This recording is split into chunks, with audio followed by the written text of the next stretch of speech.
Okay, so any sign of Gray? No, I don't see him. He's Yeah. not here yet. So Okay, I can do my go session next. instead. Yep. Okay, so the other session I was going to do was around how to use permaculture for health and well-being. And so yeah, I guess the easiest way to kind of so those who studied permaculture will know that we've got various different design tools, and anyone who studied with me knows that I'm very methodical, very tool and process oriented.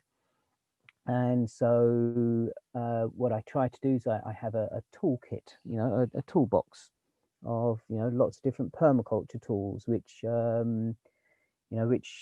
these color codes are different, are coded according to what kind of tool they are. So are they tools for gathering information? Are they tools for understanding information, analyzing? Are they design tools? Are they tools to help you with planning of implementation and stuff, and so on and so forth?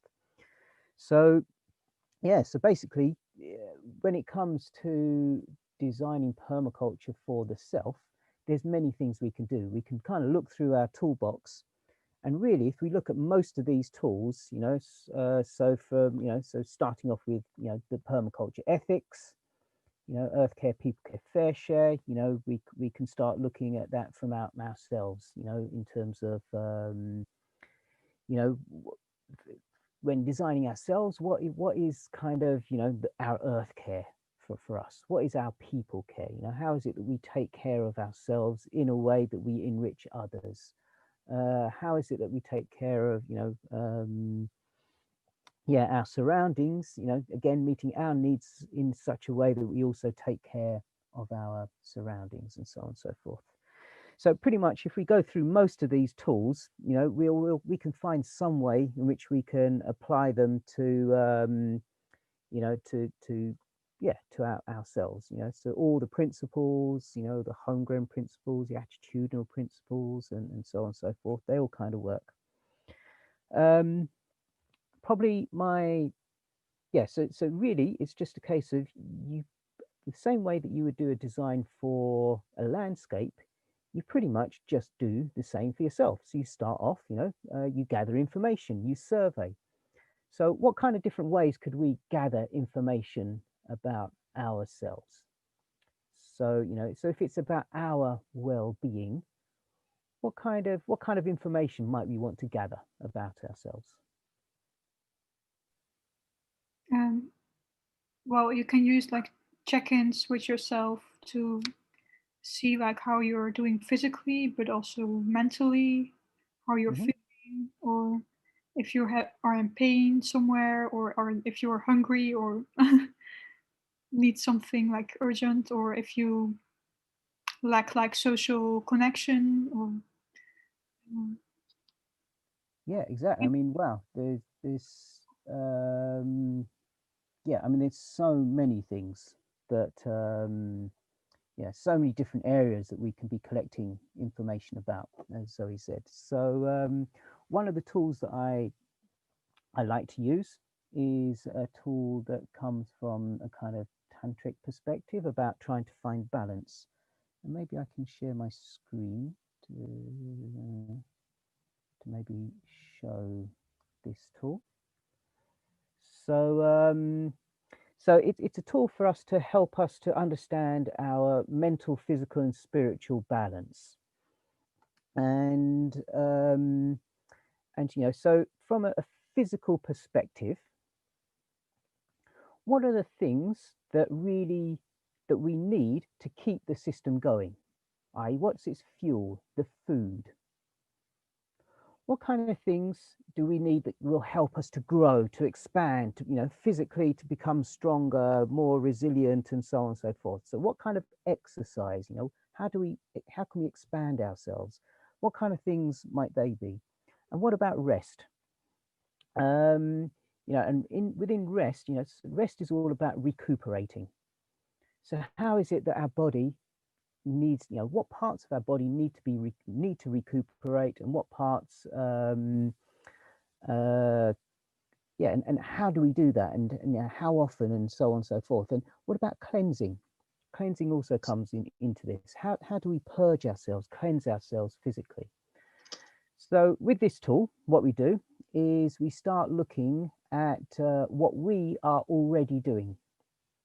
What is it I'm already doing in terms of feeding myself? What is my food? Where is it coming from? And so forth.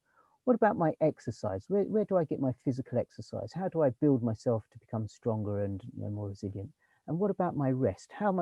What am I currently doing to rest and recuperate and cleanse and purge and so on and so forth? We can then start looking at, well, what are other ways that I could be doing this? So I spend a lot of, I'm a qualified homeopath and a kind of lay naturopath. And so I've been working a lot recently with some really lovely friends who are naturopaths.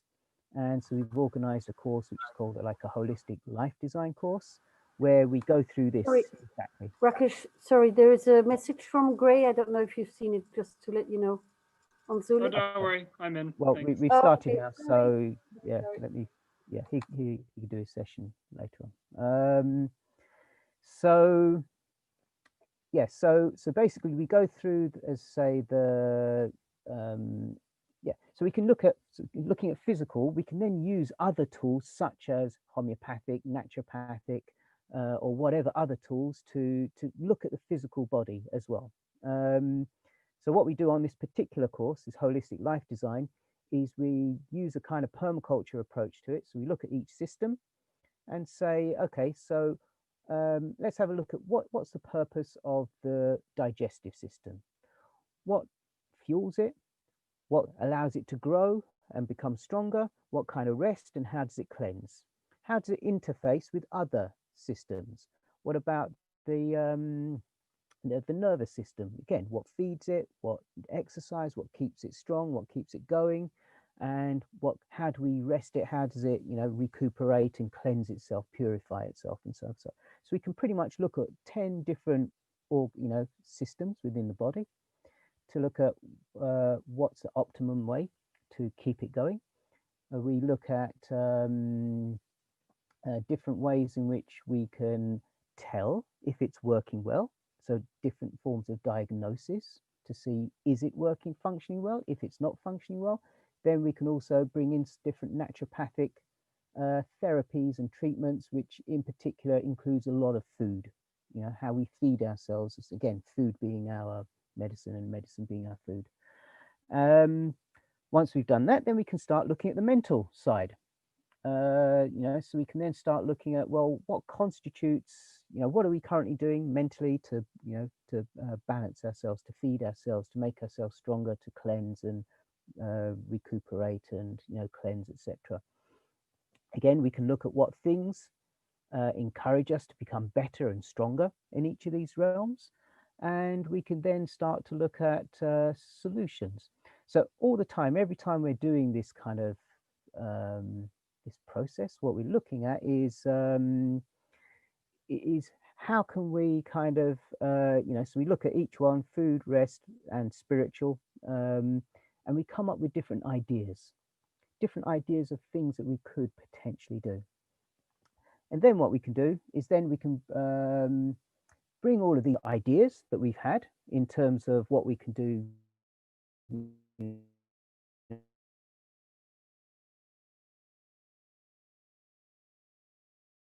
bring into a permaculture design and analyze it. And we can start to see, well, and as you know, it's really easy for people to just make a New Year's resolution. Right, I'm going to give up this. I'm going to stop eating that. I'm going to stop doing this. I'm going to stop doing that, and so on and so forth. But very often it doesn't work. Very often, after 3-4 days, maybe a week, we don't carry it on. Why? Why is it so? Yeah, why is it so difficult to maintain these kind of resolutions for us? I think we're used to short-term solutions. We want to see it quickly progress rather than knowing the long-term effect's going to be worth it. And quite often, as well, because it takes a lot of effort to do that. And because you want to see that result really quickly, you try it and, oh, no, it's too much effort, forget it. So it doesn't fit into our flow. So one of the permaculture tools that we work with is flows, understanding how does one system just flow into the other and flow into the other, so with minimal effort, how does one system interconnect and just, so by doing this, that then has a knock-on effect and automatically goes into that system, and that then makes this part richer, which then generates this, which then returns and brings that in, and and how do you kind of create that flow? So it's not like you're going so much out of your way to do something. So this is what we can then bring into a permaculture design process. I think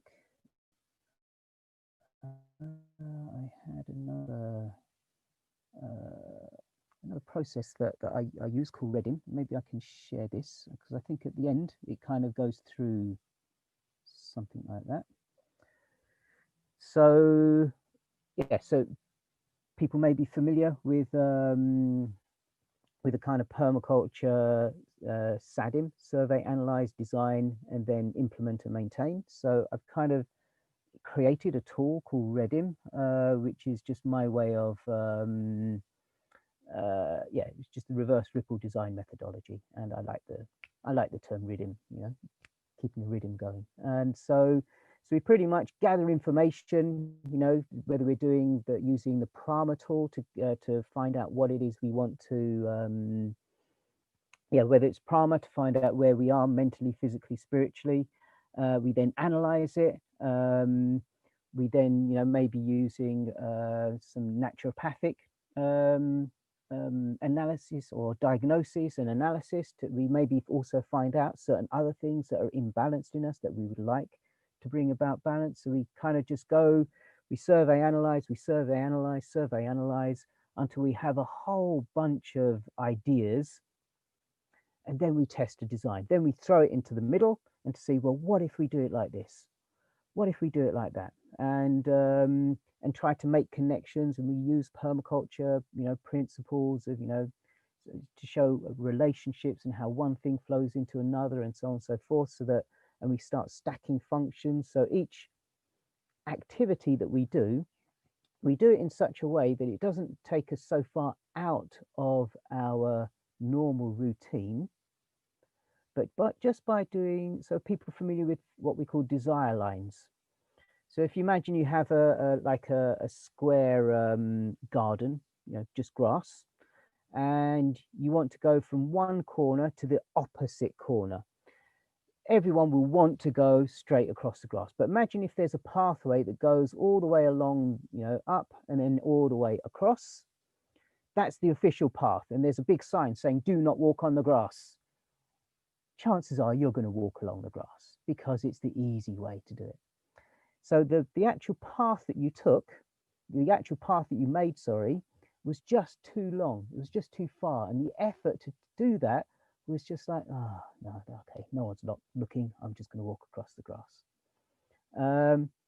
Whereas instead, if we were to have just a nice gentle curve, and so especially at the beginning, it looks like you're kind of not going too far off, and then it kind of curves along. Mentally, it's like, well, that's not so far. So, okay, I'm happy to take that path. This is how you work with desire lines, creating desire lines that are not too far off the path. This is what we do in permaculture when we're making designs. So what activities could we do that will bring about change in us, that will bring about some kind of, a change in behavior, activity, that will bring about health benefits, that's kind of, it's not the kind of square path, it's not a big effort, it's this nice gentle kind of curve that, and then along the way maybe there's some other interesting things that happen. So we kind of stack functions, so we make sure whatever it is we do, we kind of do it in a way that that is really integrated. So this is the slide that I wanted to show. So this is actually doing an exercise like this, which was which is actually on one of these holistic life design courses. And in this particular case, we were looking at Prama, and I think we had a few other things, and then looking at some of the tools that came out of naturopathy. And so from the first part, we kind of, so the top sections, that's the tools that we use, and this is kind of like the outcome, the analysis, and these are kind of ideas that we could then do from that analysis. And in particular, so to be honest, this is the only reason I'm putting these photos up, is because these are the only ones I could find photos of. But effectively, what I realized I needed to do was more exercise. And the ways that I could exercise is I could run, I could take long walks, I could cycle, I could dance. And as a result of that, I kind of thought, well, how about stacking some functions? And some of the other things that I wanted to do is I also wanted to, for more of a spiritual or for a more mental exercise, was learn how to draw, because I still consider myself to be absolutely rubbish at drawing. So I wanted to, I also want to learn about plants. I'm really fascinated about plants. So I kind of stacked functions and said, how about if we organize a monthly biking group? So I get to meet local people as well, and we all go for a cycle ride to a local nature reserve. So we're getting fit and healthy by cycling. We go and get some really beautiful fresh air in this nature reserve as well.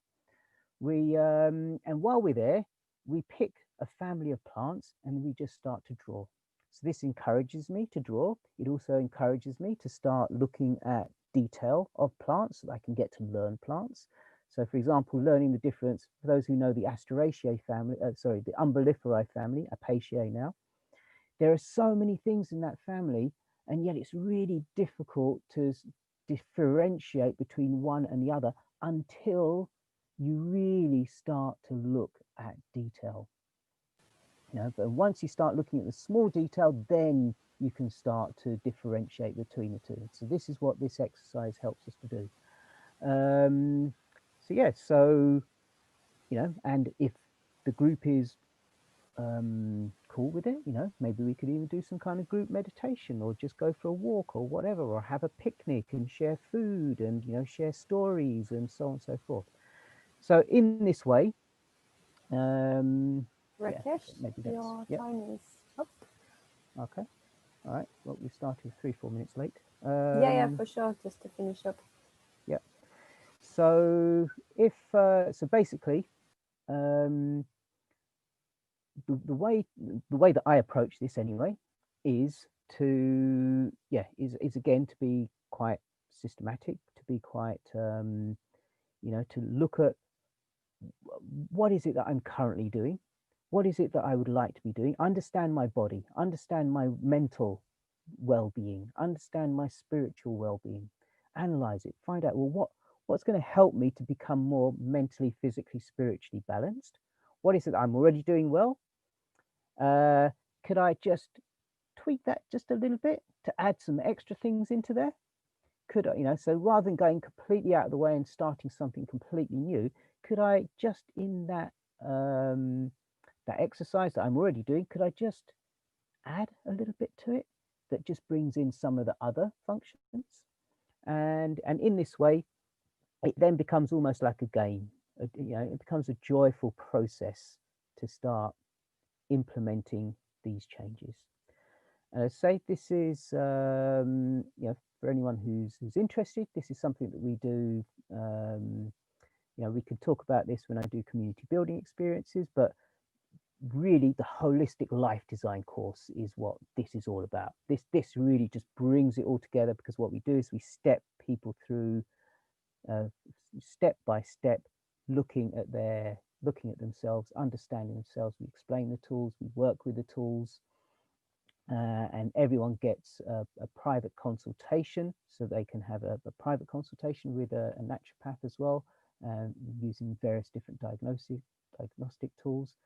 And then we can bring all of this in, and we support each other to actually start making making these changes. So but there's lots of tools. I mean, you don't have to just stick with the tools that I use. You can pretty much use any permaculture tool, any design tool, or within the framework of whether you use Redim, which I designed, or whether you use Sadim. Whichever design methodology you use, you just need to pick the right tools and work with it in a creative way that then just makes, sense and really brings about, as I say, the kind of change that you want. So maybe just, is there maybe one or maximum two questions before we hand over to Gray? So, we can also take some questions in the break if you want a bit more time for them, Rakesh. True. Okay. So I think again somewhere there should be. There we go. Holistic life design course that we're doing next is in May, and again it's about 10 days, 10 half-day sessions, along with a really beautiful friend of mine, Sunil. So if anyone's interested in that, again, get in touch. And if there's any questions, let's take it in the break. So let's hand over to Gray. Amazing. Thanks, Rakesh. That's awesome. I will definitely be joining that course. Been looking forward to. I'm happy you decided to do it online, although I know that. Cool. Yeah. So today I was going to talk about making herbal kombucha, which I'm really hoping hasn't been done to death, as I said earlier, because kombucha is kind of a popular thing. But this is how basically to make kombucha without camellia, so without black or green tea. So just using herbs that you could grow in a temperate climate. And I have to say, Rakesh is the one who gave me this idea and told me about this. So I'm in debt to him for showing me. Do I have 10? Did I say I would do about 10 minutes, Sophie? Just to check. Yeah, you've got. Cool. Yep. Sweet, great, awesome. So I'll just take step by step. So I hope this thing is. Can I minimize this? Maybe I can. There we go. So I'll just take you step by step how I do it. And I guess the word of warning is if you read about kombucha on, I don't know, on online forums or read about it, there's often a lot of process around, I don't know, everyone has very specific things and they say, oh, you can never do that. And please don't do that. You'll kill your SCOBY or you'll do something wrong. I'm a little bit more adventurous. So you might want to just consider doing some reading before, depending on how adventurous you want to get. But I can say everything I'm showing you here, I do myself. I drink it all the time. And honestly, tastes great, makes me feel great. So I'm confirming it by my own life experience, but if you have any health issues or anything, please do double check before you try this. And funny enough, one of the things that you'll hear about it is never use herbs. You have to include some black tea. That's like probably the golden rule of kombucha, and I'm breaking that. So, that I guess tells you something about this process. So anyway, it starts out, no matter what you're gonna do, you just boil water. And you can do it in a small proportion. I say any because there's obviously a limit to that. So some people do it in like a jar, like maybe a medium to large size jar might be the smallest. You'll see the thing that I use is like a really big, it's a huge glass jar. So you can do it in various proportions, but I'll talk about ratios here. So here I was boiling about 1.7 liters of water. And then, you add the leaves to the infusion. So like I said, normally you can use camellia. So black or green tea, or a mix of black and green tea with something else. But usually they say you have to have a bit of black or green tea. but you can actually use other plants, such as mint or lemon balm, so mentha or melissa. The important thing about that is you can't just use any herbs. You have to use a herb that, or a plant that has enough tannins in it, because that's what the SCOBY, which is the symbiotic culture of yeast and bacteria, which ferments the drink. You have to make sure that it has tannins to feed on, tannins and sugar, basically. So that's what it's eating in the black tea, green tea. But yeah, so you can't just use any herb. The two that I know of are mint and lemon balm. But if you know others that have a high tannin level, then give it a go. I'd love to hear. Yeah. Oh yeah, raspberry so leaf fresh or dry? we use. Dry. Sorry? Yeah, raspberry leaf also contains a lot of tannins. You can combine Raspberry that leaf, as well. cool. Mhm. Awesome, yeah. I haven't given that a go, but I'll try that. Got a big raspberry patch at the garden I work at. Yeah, so yeah, fresh or dry herbs? Dry. I would go with dry. I've always used dry herbs. And I think Rakesh, you said you had that experience and you always make sure you dry them. So I dry them just so I make sure that I have them all year round, but I also make it from fresh as well. okay, great. But either. So either one. Good to know. Yeah, and the proportion, also, I probably should have said this at the beginning.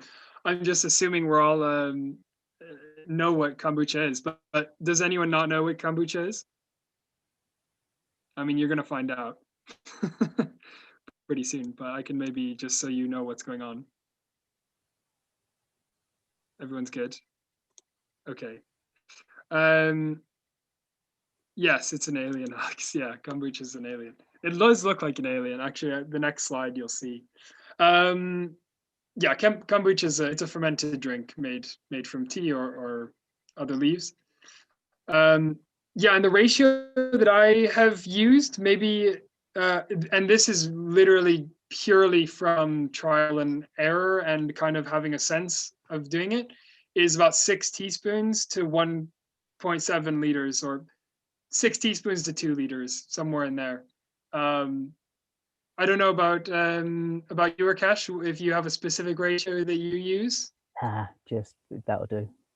Just grab some, put it in there. Yeah, exactly. Yeah. I think whatever and I'll gives share you all these. strong tea is enough. So if you just think, Say it again. If whatever would give you like a strong tea, I think is enough. Yeah. So if you're used to making tea, you just make a tea on the strong side. Exactly. Yep. Exactly. Yeah. Exactly. But yeah, I put it in there just to give people an idea. So I'll share. I don't know what the best way to share the slides is, but yeah, I'm happy to share the slides, and I made it so that people could look back and just read it as if it's a recipe. So once what I do is I actually do.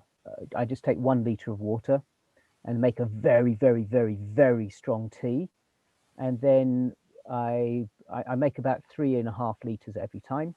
But only 1 liter of which is actually the tea, and then I add that back to the colder. But I make a very, very strong tea. Yeah, yeah. So that's nice, because then you don't have to wait for it to cool down. I'm assuming you can just kind of immediately boil. Exactly, you don't have to boil so much water in one go, so you're saving on electricity or gas. Yeah. And then the temperature drops so that more or less immediately you can put your kombucha and the SCOBY back in. Nice. Yeah, good tip. So once you've made that,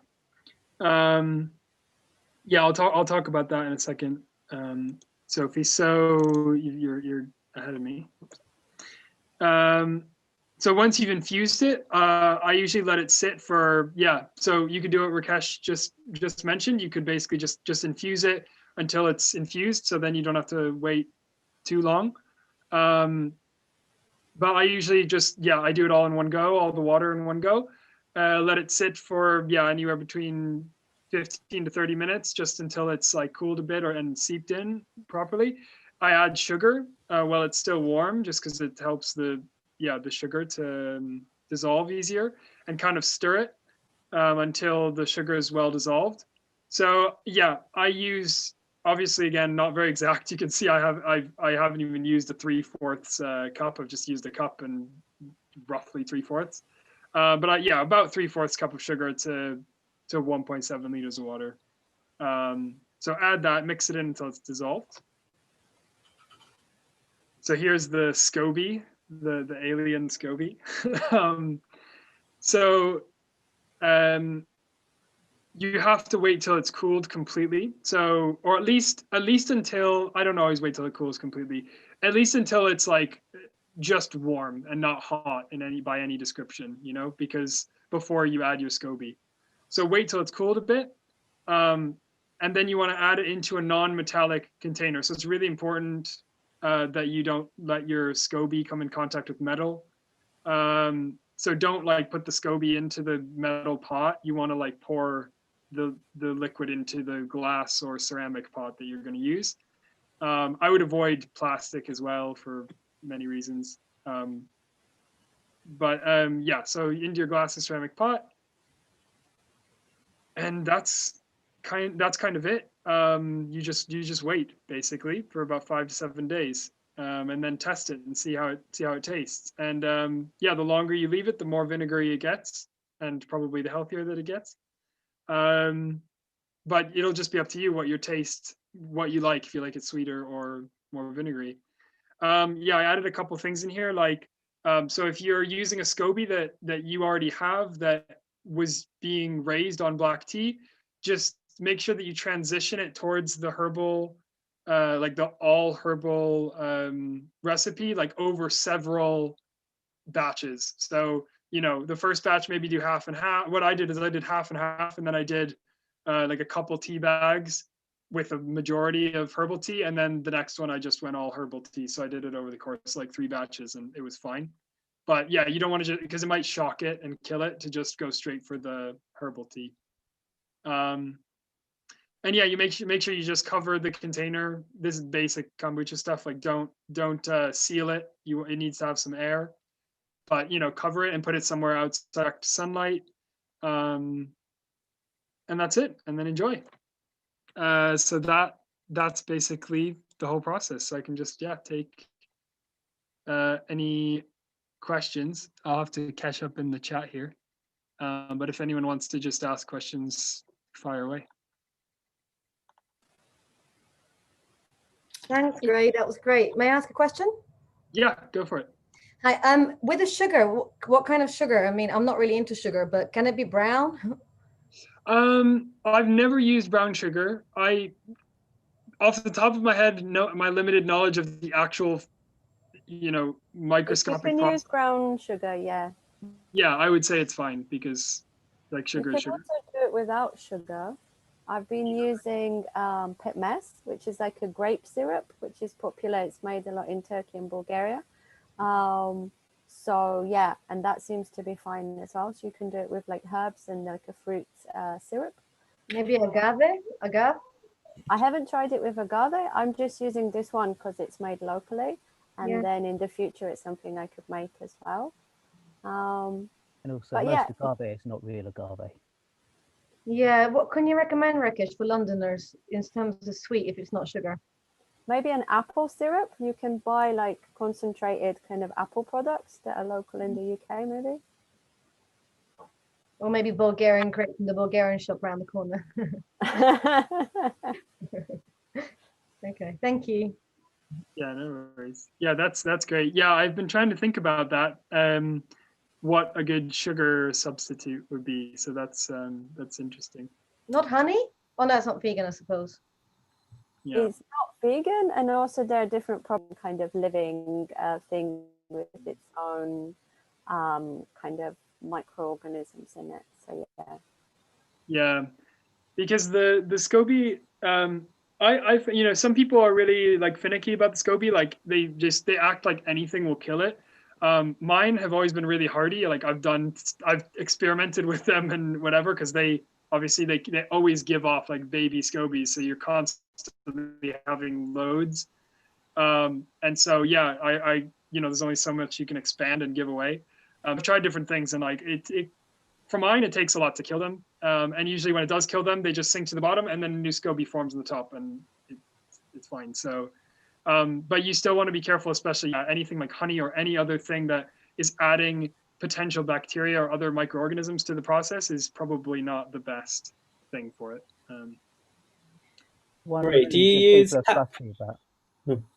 Sorry? One of the things people are fussy about is to make sure that if you're making, for example, Melissa kombucha, that you don't then go back to doing normal kombucha with that SCOBY and then pass that on to others, because the SCOBY, you know, the symbiotic relationship of different bacteria and what have you, is different. There is a different culture for the, and so if you start handing that back to give it to people who then start going back to using it with tea, you've altered it. So that's what I see a lot of people being really finicky about. But yeah, but in terms of killing it, come on, really? Nah, Yeah. you can't. It's they're pretty Yeah. slow. They're pretty tough. Yeah. You can also keep like a reserve one. Someone was mentioning there in the chat about like SCOBY hotels. Yeah. So I also did that when I started using herbs. I just kept a piece in a jar with like some tea mix, and then like with a piece of fabric over the top, and then that was fine. That just like hung out there and didn't do anything much. And from time to time, you can change the tea mix if you want, because it becomes, like Gray was writing there, like kind of vinegary. So yeah, you can keep reserves, you can keep them in the fridge or a cool place. And then if you do something, if you manage to do something too crazy, which I don't think is possible, but just in case, then you've got like a reserve one hanging out in its little hotel. Also, you can dry it. So here's a dried one. It becomes really amazing material that I'm still working out what to do with. People have made clothes out of it. It becomes like a, people call it leathery. It's really not. I mean, it's not leather. There was some discussion of making drum skins with it, which I thought was pretty interesting. Yeah, I mean, it's very similar in like at first glance, but it's so weak. I mean, I could tear this like paper basically. So you probably need to have several layers of it, yeah. and kind of really, cultivate it to actually turn it into that. But I see people when, you know, if you have like really bad cuts or really open wounds and things, to kind of use it as a kind of gauze. Is that the right term? Oh yeah, okay. Yeah. Like a false skin. Would you wet it then? You like wet it and put it on the wound type of thing? Yeah, okay. people use it for face masks, and as you can see, I do it all the time, obviously. Can I ask a question? I'm not sure how that works, but anyway. Yeah. Yeah, loads of things. You'll find online loads of people finding clever ways of doing things. Yeah, but that's easy to do. You just put it between some newspapers or something dried out, some towels. Sorry, so who wanted to ask a question? From Kai. I wanted to ask a question, because I hear a lot about sharing the scobies, but I imagine at some point there had to be the first SCOBY. So is it possible to create the SCOBY, or to wait long enough to have one, or do you have to get it from someone else? I don't really understand. Good question. I guess it's a case of where does that original bacteria come from? Yeah, I don't know how to cultivate that bacteria. I mean, obviously the shamans, you know, would have had that knowledge of where to cultivate that from. But that's an interesting one. I don't know if I've never. Yeah, that's probably, it's worth googling if you can make it. I don't know either. But that being said, I mean, yeah, if you're in any Facebook groups or anything like that, chances are somebody is making kombucha if you're in these kind of realms of people. And honestly, there's more SCOBY, you know, than you know what to do with, because every time you make one, you have enough to make 100. If I cut it up into pieces, I could probably make like 10 new SCOBYs every batch, you know, because it just takes a bit to like kind of inoculate or whatever, however you call it, that batch, you know, because you could just start a small batch and then it'll grow very quickly. So I think you might not have an issue if you just ask around. I was trying to think of ways, because I'm not sure if you know if you can reactivate the dried one, but if you can, then it would be easy enough to mail. So either me, or if you just look online, I'm sure there's people who are willing to, you know, mail you a little like cutting of some SCOBY that you can rehydrate. But yeah, I would just try in local groups. Like for me, it was no problem. I have like so many friends who are like, please take my scobies. Like, Yeah, I mean, 20, 25 years ago, I heard of people doing that because it was not as easy to get a SCOBY compared to now. Now it's in everyone. So many people are doing it. Whereas in the past, when I first started doing it 20, 25 years ago, it was really difficult to find. So there were various ways, and yeah, various people were saying, oh, you could take like a vinegar, apple cider vinegar, and start from there, which is really not smart. It's a completely different set of bacteria. You may be able to get it going, but it's always better to have a real proper SCOBY. Were there any other questions? I think I saw Janice's electronic hand was up. And I've got a question. Mhm. Yeah, Go for it, Alex. Just on water, because the first one I did spring water, but the last one I've just used tap water, and all the groups they say don't not to use tap water. Yeah, that's like what I mean by like, I'm not fussy about that because I've always used tap water, always turns out fine, never had an issue. But if you want the perfect I don't know, like the thing you get, I don't know, if you want the perfect tasting, it tastes exactly the same every time, and you're cultivating a particular flavor, you might want to filter it or something. But there's always a bit of a margin when you're doing it kind of without being exact with the proportions and exact with everything. Every batch is a little bit different, but that's what for me, that's what is exciting about it, because yes, there's always a little bit of a, like, this might be the best batch I've made yet, or maybe it's an okay batch. So Yeah. what you It's can do never is you bad, can filter it. If you've got a water filter it once, and then maybe just leave it in the sun for a day or something. And I think between that's, but I'm the same. I absolutely 100% use tap water. Yeah, So, I've got a jasmine tea one on the go at the moment, and found some jasmine tea that had been in the cupboard for years and years. I don't even know how old it was, but it brewed up all right. So. excellent. Nice. So, Janice, did you have a Nice. question as well? How much time before we So actually? just to say, we've gone over the break. I put a sign in the chat who wanted to take a break. So hopefully who needed a break took one. We're now going into the time for Alex's session. So maybe one last question and then to go into Alex's session. Yeah. Who wanted to ask a question? Maybe somebody hasn't said anything. Janice, did you I have a think question? Janice, yeah. Or Janice, yeah. muted. It's Yeah. actually fine. I was going to ask where you got the SCOBY from, but you answered it, so that's fine. I don't have a question. Thank you. So yeah, anyone wants a SCOBY in London who wants to come over to my place? No problem. Come Yeah, help anyone in yourself. Scotland? Anyone in Scotland? Yeah. Anyone in Bulgaria, the same. Yeah. And the Please Netherlands as take well. my scobies. There's so many. Brilliant. Thanks, guys. Amazing. Thanks, Gray. So yeah, even though we've maybe spoken before about kombucha, I think it's something we can speak about with fresh enthusiasm every time. It's like the best house pet you can have. Have got available to everyone. So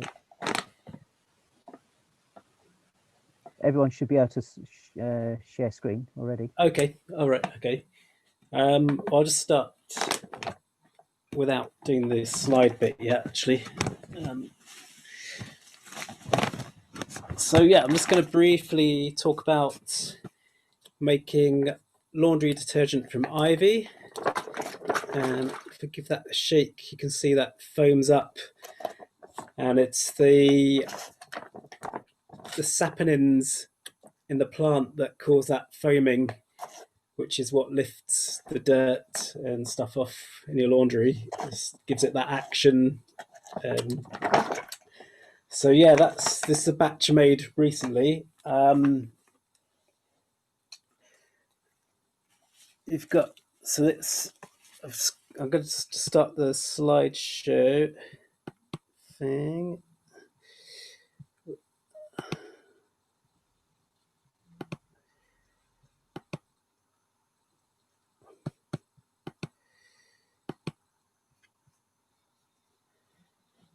So yeah, the good thing about ivy is it's evergreen, so it's an all year round sort of source for making detergent. It's natural, it's got no chemicals, and it even smells nice. So there's just a few facts about the ivy. It's known as common ivy or English ivy, and its botanical name is Hedera helix. And it's actually got two life stages. When it's young, it looks like this with the pointy leaves. That's when it sends out stems on the ground. I don't know if you can see the little, it has rootlets on the stems. Can't see what you mean by this. We're still on ivy facts. Ah, okay. Can you not see me as well? I can't, but maybe others can. I think we have to go into side-by-side view or just to Yeah. be in gallery view for that to work. Okay. I think if you click, if you go in the, sorry, all mine is in Russian, so I think it's gallery view, I'm assuming. If you click that, then everything comes up on the top of your screen, but you can still see the screen share as the biggest screen. Yeah, and there's another thing. If you click on the 3 dots on Alex's and you say pin Alex, then he will be the only screen by the shared screen. Okay. Well, yeah, I'm just holding up some ivy leaves basically to show you. They look like that when they're young, and then in the second phase of their life, which is actually about after 10 years, they become more, they lose the lobes and they become more heart-shaped. So, like that. If you can see, there's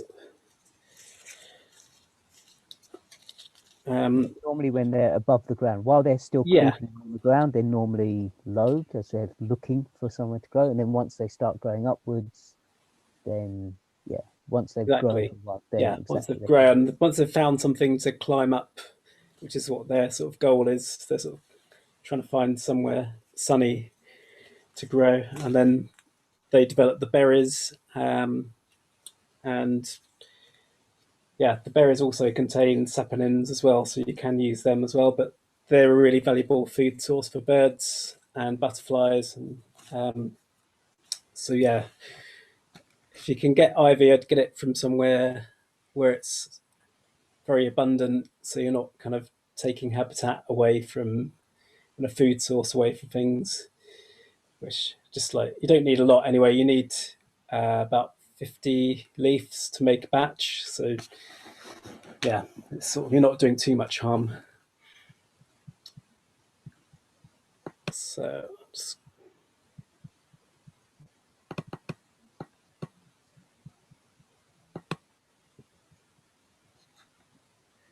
so recipe wise, so you cut off the leaves. You need to be careful when you're handling it because it can be a skin irritant. So if you're sensitive, then you need to wear gloves. You start with about 50 leaves. You cut them off. You can shred them, or I cheated. I stuck mine in a food processor to just blend them up. It's probably a good idea to rinse them first as well. And then you put them in a pan, cover them with water, and boil them for about 20 minutes. And that releases the saponins. And then you just let it sit, ideally let it sit overnight. And then the next stage, once it's sort of sat for a few hours or overnight, then you can strain it. I strained it through a sieve, through some muslin, and you just squeeze all the juices out. Just make sure you get every last little bit out for it to be effective. And then you can just once you've strained it, you can just pour it into a plastic bottle or a glass jar. And I actually add vinegar to mine to extend the shelf life of it, because normally it'll last about 4 weeks. You can keep it in the fridge. But if you add a bit of vinegar, that gives it a bit of mold sort of resistance. So it helps kind of make it last longer. And you can also add some drops of essential oil to give it some extra scent, like lavender or something like that, whatever you prefer. So yeah, here's the screen sharing the recipe. So it's 60 to 100 ivy leaves, a litre of water, or you just basically just put them in a pan and just make sure they're just covered with water. Shred the leaves, bring to the boil, then simmer for 15 minutes, leave to sit, strain, and then optionally you can add the vinegar, and optionally you can add the essential oil. So, and that's basically it. I did a wash with it the other day on like a 40-degree eco wash, and had muddy jeans in there, and they came out lovely and clean. And it's suitable for like sort of delicates like wool and stuff. You can use it for hand washing, or, and like cold washing if you've got sort of delicate fabrics. And you can use other plant materials. The soapwort is another plant you can use that has saponins. The roots contain saponins, and the leaves and flowers. And you can use horse chestnuts, or another one. And I think the process is pretty much the same. You're basically boiling and extracting to get the saponins, which create the foam. So yeah, if you've never tried it, it's great. It's free. It smells nice, so it's great, and it does work. It does clean stuff really well. So yeah. Do you find there's any difference between the older ivy leaves compared to younger ones? So the loaded ones compared to the. I'm just wondering why you presented that. Did you find much of a difference between the two? Well, for this one, I use the older ones. I don't think there is any particular difference. I think they contain 5% saponins. Whatever stage they're at, I think. Great. Okay. Regarding the horse chestnut, personally, I don't boil. In fact, even the ivy, I don't boil them ever. What I do is with the horse chestnut, I just quarter them, open them, and leave them to dry. Otherwise, some of them go moldy quite easily. And then literally just put that quartered. I used to in the old days, so 20 odd years ago, I got a recipe from Denmark where they would grate it and do this and do that, and a lot of processing. But in the end, I found actually just quartering it, and I then just put it, I soak it. I get like a little bag. You could use a sock or something. And I just soak it in water before I'm about to wash, and then stick it in the washing machine, and that's it. And I do the same with the ivy. I just put the ivy in the sock or in this little bag. So I've got like these little soap nut bags. Oh yeah, yeah. Just put it in the soap nut bag, drawstring, close it, soak it, put it in there. So I don't actually cook them, boil them. I just soak them, and that works good enough for me. But yeah, I should, yeah, probably they don't. I don't add any essential oils, which is maybe something I could do. And what I was actually thinking, because I make vinegar from citrus fruits. I've got tons of that, and that has a beautiful smell. So maybe to add something like that could be. I think the vinegar also is good at stain removal. Sure. If you've got heavier stains, then adding some vinegar helps with that. Yeah, so yeah, I use that. I mainly use that for washing dishes, the citrus vinegar. But yeah, but adding it to the washing machine could be interesting as well. Got a question. Is there a reason that that the ivy, this kind of recipe is only used for, say, washing clothes? Like, would it not be food safe, for example? Like, you couldn't wash your dishes with it for some reason? I believe you can use it for washing dishes, as long as you rinse them afterwards, because the saponins can cause a bit of I don't know, they're not like poison, but they can like upset your stomach. The other thing is that they can irritate. Ivy can irritate the skin for some people, so that's maybe another reason that's not used so much for washing dishes. But I think you can just wear gloves and use it. Yeah, I think it's unlikely to be the saponin that will cause irritation. There'll be other things in the ivy that I would look it up, but I've never really heard that so much. So yeah, I'd look it up before trying it out. Or just try it yourself, experiment. Yeah, but there's lots of things in your garden that contain saponins. I mean, lots. So I think many people grow things like mountain spinach, red ochre. So the seeds of red ochre contain a lot of saponins. So you can wash, quite literally do 3 washes with the seeds, as long as you're soaking it in cold water, not boiling it or anything.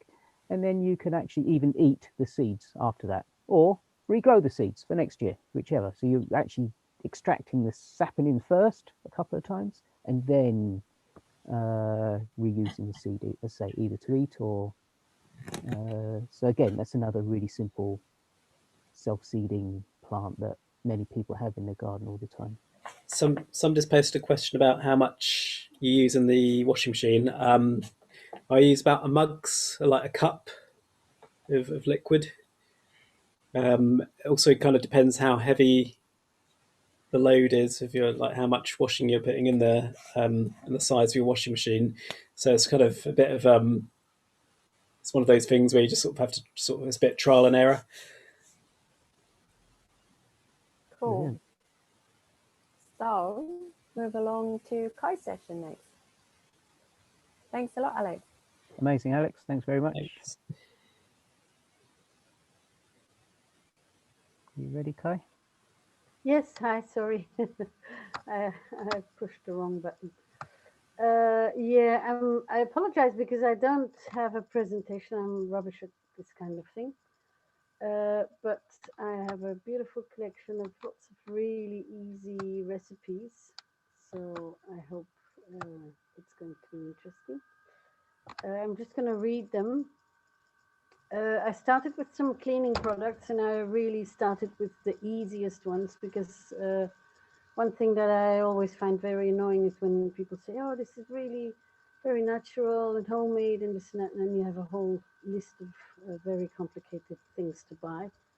So I kept it as simple as possible. So the first cleaning product for kitchen, bathroom, and basically everything except for surfaces that are vulnerable to vinegar is, I think you mentioned it, Rakesh, actually, is apple vinegar or white vinegar, whichever you have. If you can make apple vinegar, I have the recipe of apple vinegar as well for people who don't know it. And what I do is when I peel an orange or a lemon, I just put it in a jar of vinegar and let it soak for however long I can, and then I use this vinegar to clean just about anything. I do this with orange and lemon, as I said. So it's really easy. You can keep making new jars, and you never have to throw your lemon or your orange peels. Another thing I do with lemon, and I have a little example here. I don't know if you can see it. When I squeeze a lemon, I just add them one on top of the other, and normally they don't get moldy. I don't know why this is, but it's a really good way of keeping lemons. What happens after a time is it starts filling up with a liquid, and this liquid can be used as well for cleaning. And you can also make like a paste with the lemon and mix it with bicarbonate. Is that the right English word? Bicarbonate or baking soda, sorry. I think it's the same as baking soda, right? Well, baking soda has some extra things in it, but bicarbonate of soda is the cleaning agent. Yeah, Baking okay. soda has a few extra things for baking. I think you can use them at least for the cleaning part. I've read a few recipes where they use it alternatively. So, okay, so these are really, really easy ones. Then I have another one where you use 1/3 vinegar. If I go too quickly, just let me know.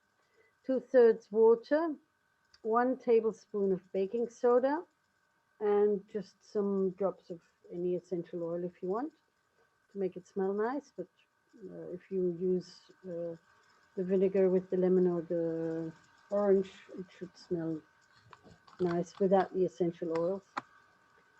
Because essential oils, I think, is not something we should be using like, you know, to make everything smell nice, because it's quite how do you You're say? actually releasing the essential oil from the citrus peel anyway. So Yeah, exactly. I but mean, it's without heavy processing.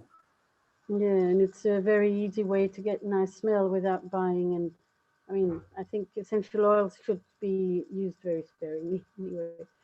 So this is another one. Then we have the, I think I mentioned this one, the squeezed lemons. After you leave them for a long time in the jar, you can make a paste and then mix this with the bicarbonate. Sorry, this gets you like a scrubbing product, which is really nice. Another scrub, I'm not sure this is totally vegan, but if you get maybe from someone, you can get eggshells. You can make a powder from eggshells and mix it with bicarbonate as well, and with white clay. I think this is the name, white clay powder. Is that the right name? Howlin? Kaolin, probably. Yeah, sorry. I looked it up and it said clay. I wasn't sure. White kaolin. So if you mix these three, or just even easier without the egg, just the white kaolin and the bicarbonate, it's a really cheap and brilliant way for scrubbing pans and any surface that needs scrubbing. I don't know if anyone is interested in having the apple cider vinegar recipe, but maybe I can put it in the chat. I just thought, because many recipes are based on the vinegar, I'm happy to put it in the chat if anyone needs it. So if you can let me know, because I can't read the chat now. In the chat, that'll be wonderful. Yeah. Okay. I'll just copy and paste it. Oops, sorry. Maybe I can do it at the end. I think that would be easier. Then I have a beautiful window cleaner. The recipe is 50 milliliters of vinegar, or half, because it's 50 milliliters of alcohol. In the recipe, they say cleaning alcohol in French. I'm not sure what that is in English. I looked it up, but it said methylated spirits, so I'm not really sure. But I think any type of alcohol would probably do the job. If anyone can correct me on that, maybe that would be good. But anyway, it's half vinegar, half alcohol. There is a little bit of water as well. 400 milliliters of water, and a scraped teaspoon, so that's not a lot, of corn flour. This works. I've tried it really nicely. This is for cleaning windows. So you mix it all, you put it in a spray bottle, and you use just like any normal window cleaner. Still really simple ingredients. Another scrubbing product is 50 grams of white kaolin, 30 grams of baking soda or bicarbonate, 25 grams of dishwashing liquid. This is for people who like it a little bit more fancy. 10 drops of essential oil, or as we said, maybe use lemon vinegar or something like that to create the smell. And you mix it all and you put it in a jar. You can use it for scrubbing and washing your dishes. Then I have, how much time do I have left? Enough time to have You a few have more. till 1/4 past, till 1/4 past. Okay, then I'm going to stop with the cleaning products and give a few personal care products, because otherwise it's only cleaning. So I've got tooth powder, which is really easy to make, 3 soup spoons of white kaolin, and 1 soup spoon of baking soda. So basically, you can increase the amounts, but just keeping the same proportions. 1 soup spoon of baking soda, so 3, sorry, of white kaolin, 1 of baking soda, and a few drops of essential oil. You can use tea tree, for example, for disinfecting here. For the tooth powder, it's really great. Another one, depending on what you prefer, is with green kaolin, with baking soda and powdered charcoal. This is really great as well, very teeth whitening. And I've added a little bit of sea salt as well. So one little thing I want to say about the baking soda, or the bicarbonate, sorry, is that some people, for teeth, some people are a little bit sensitive. So if you feel that you're sensitive, you shouldn't use it too often. I'm using it every day and I never have any problem, but can make your teeth a little bit sensitive, so be careful. If you prefer a paste instead of a powder, you can make it with 2 soup spoons of white kaolin, a little bit of water, a few soup spoons of water, a little bit of essential oil, tea tree oil, or mint, sorry. And you just mix it, make a nice paste of it, and then you have a pasty toothpaste. Sorry. Now, a very, very easy shampoo is just baking soda or bicarbonate. You put 1 soup spoon in a glass of lukewarm water and you dissolve it, and that's your shampoo. So this is the simplest of shampoos that you can imagine. And to rinse, but you rinse it off with water, but to rinse, I don't know how you call that. It's the conditioner, sorry. Conditioner, you use vinegar again, apple cider vinegar. And the proportions are 1/4 of a glass of apple cider vinegar in 1 glass of water. So this is really very, very easy to do. Can I share another quick easy shampoo recipe? Yeah. Rye flour I found has worked really well. So yeah, just mix a bit of rye flour and in with water just until it creates the consistency of like shampoo, and rub that into your hair. It's probably better if you have not super thick hair or super curly hair, just because it'll work, but it just takes a while to wash out, obviously.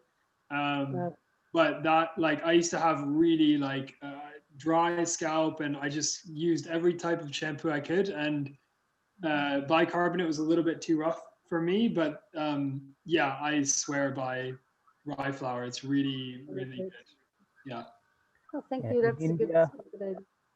In India, I used to ask these ladies who had these, and in just the most, I mean, such long hair in India, which is so dirty, so dusty. It's like, how on earth do you keep that clean? How can you keep? And every single time they told me the same thing. They put oil in their hair, so they soak their hair in oil, and then they use basin. What's that? Gram flour or corn yeah. flour? It's Flour, gram isn't it? flour, yeah. Gram flour, because it's cheap. Because it's really easily available there, and the gram flour then absorbs the oil, and then you just wash it off.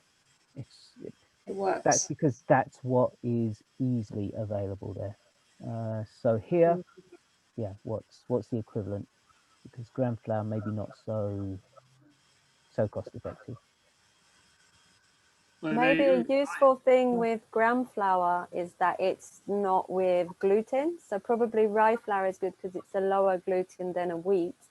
But I imagine if you're doing it with like a normal wheat flour, it's going to get like quite sticky and hard to get out of your hair. So gram flour is probably quite good because it's not going to have that kind of like sticky glutinous effect to it. So don't use Pantago then. Make it out Yeah. of Pantago. Okay. Yeah, you'll But end maybe up. there is. Yeah, maybe there is some. I don't know. About fat hen, Chenopodum or something like that. Make a flour out of that. Anyway, options, possibilities. Many possibilities. Yeah, I mean, well, I have 2 minutes left, I think. For people who have skin problems, there is a really easy tonicum against acne, which is 2/3 of chamomile tea and 1/3 of apple cider vinegar, which you can use before putting on your face cream. Very nice as well. Too many recipes. Sugar scrub, just for scrubbing your skin before you take a bath or in the bath even. 2.5 parts of sugar and 1 part of coconut oil or even olive oil. Again, if you want to make it smell nice, you can use a few drops of essential oil. And the last one is a really quick face cream, which is 3 drops of any high quality, obviously, vegetable oil. Olive oil is brilliant, I think, even if it smells a little bit, or coconut oil. And a few drops of aloe vera gel. If you have the plant, you can just scrape it out of the leaf, which is probably the best way to do it. Otherwise, you can make it or you can buy it, obviously. And you just mix it in your hand just for the day, and you put it on your face, and it's very quick, very simple, very easy face cream. So that's about all for today. I have many more, but I'm not going to continue. If people are interested in it, obviously I can find some more recipes that are a little bit more complicated. If anyone wants any recipe or any yeah, any of the recipes, you can let me know, and I'm very happy to email it to anyone. So maybe if you can write them up, then on the video that we will share, we can just put the text in there somehow. We'll work out some way to share it. Amazing. Yeah. Yeah, I've lovely. just shared, sorry, the apple cider vinegar recipe. So yeah, let me know about the other ones, where I should send them or whatever. Just email them to me, Okay, brilliant. Yeah. and then I'll distribute them. Oh, Kai, sorry, Sharon here. I accidentally, because I sent you a private message. So when you wrote back the recipe, you sent it as a private message to me and not to everyone. So sorry about that. Yeah. Yeah. Okay, I'll do that again. There you go. Up. Okay. Cool. Wonderful. Thanks so much, Kai. Thanks One for thing I listening. wanted to add about the toothpaste recipe, because I also make toothpaste and I was reading about the essential oils. Tea tree oil is not something I think that's so good to use in your daily toothpaste because it's antibacterial. So what can happen is it can kill all the bacteria, including the good bacteria, which you need in your mouth. So it's something you could do at most like weekly if you're having a problem. But generally it's not very good because it can be very harsh in the mouth, especially if you use it all the time. So you can actually end up with thrush in your mouth or sores in your mouth from killing the helpful bacteria there. Yeah, thanks for telling me. Amazing. Okay, so thank you all very much, everyone. We're gonna do like a checkout in a second, but I'm gonna stop the broadcast on YouTube and Facebook before we do that. So that remains private within us. So give me 1 second.